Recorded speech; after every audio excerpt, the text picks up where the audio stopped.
So it's not necessarily having to do anything kind of ritualistic, pray a certain way, kneel a certain way, do any particular things with my hand, but it's just really talking to God, almost like making a call to a friend, but also just pausing to kind of hear or sense what God is saying. And I don't think working shifts and things has ever helped. I wait for opportunities rather than creating them, perhaps. I'm a random prayer rather than a structured one. But I do find opportunities through the day to ask for things, usually asking rather than thanking. But my prayers don't stop. They're just random. It's like trying to grab smoke. It's tough. It was tough for me at the beginning. And it's crazy now because it's so natural and it's something I just flow into and I'm comfortable with. But I totally understand people that struggle with prayer at the beginning.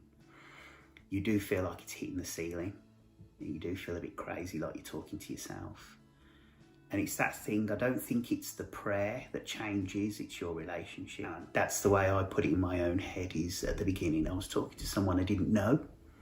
So it is going to be awkward. There have been times where many distractions kind of come in and take that time to pray and just can't focus, and all these other things kind of flooding in, and situations happened, and all I've been able to do is just breathe a quick word, but I've felt a response. I've sensed God's presence in the midst of it. So it's not about like the length of time, but it's that privilege that we get to speak to the creator of the universe, and then also that he speaks back. You know, you're walking to work or walking to the train or just walking around the house, just thinking and chatting through with God things about your day, as you would with any relationship. It can be the very mundane, but it can be the really important stuff as well. Whereas times often when you're kind of like life's going really well, it can be easy to sort of forget about God and forget to pray. So I think there's an element of sort of a discipline to it as well. It's something to kind of keep persevering with, even if sometimes you don't feel like it. I don't like to feel that praying is a chore. So I love to pray in different ways. So often like to pray through the Psalms. Sitting quietly, just being still. It could be standing in a room with 300 people all praying out loud and just raising a voice.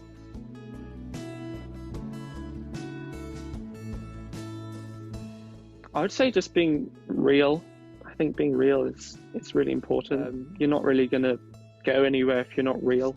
Tell him what you're feeling. If you're feeling like he's not speaking to you or he's not hearing you, just tell him that. Putting in time, that extra time to just settle and pray in the morning and pray ahead of my day has really, really helped, and it's been a game changer for me. Something I find helpful is that I keep a record of prayers that have been answered in my life, so sometimes it's really nice to go back through that and just be reminded of where God's been working and how he's answered prayers, and I find the act of writing it down quite helpful with my thought process of thinking through what I'm praying, and kind of having that structure helps me to focus on God first, I think, rather than just sort of blurting out all of sort of the needs that I have and the things I'm worried about. I started to use a app which was the Bible in 1 year, and then I kind of made my own version of that. I was splitting my Bible up and saying what sections that I want to cover. I also use YouVersion, which has stories and videos, which is another app. Having somebody else that is praying at the same time also helps me. So I like to pray when I'm playing music. I also like to just pray, going on a good rant to the Lord. He's our Father and he listens to us. Just having space and time alone with God, knowing that prayer is just literally having a conversation with God, who just loves us so much and wants to spend time with us. Sometimes people say, I'll pray for you. But sometimes just praying with that person, it helps so much, because one, they can hear your prayers for them. Also praying blessings, whether on a person or a place. Circumstances most of the time that leads you into prayer.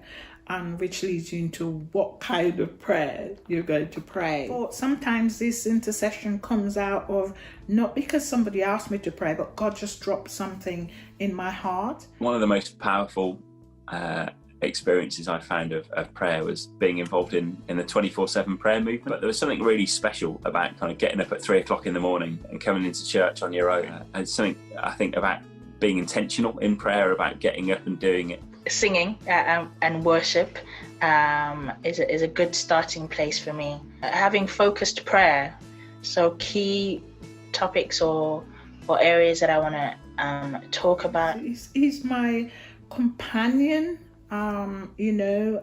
So yeah, I talk to him a lot, yeah, and pray a lot.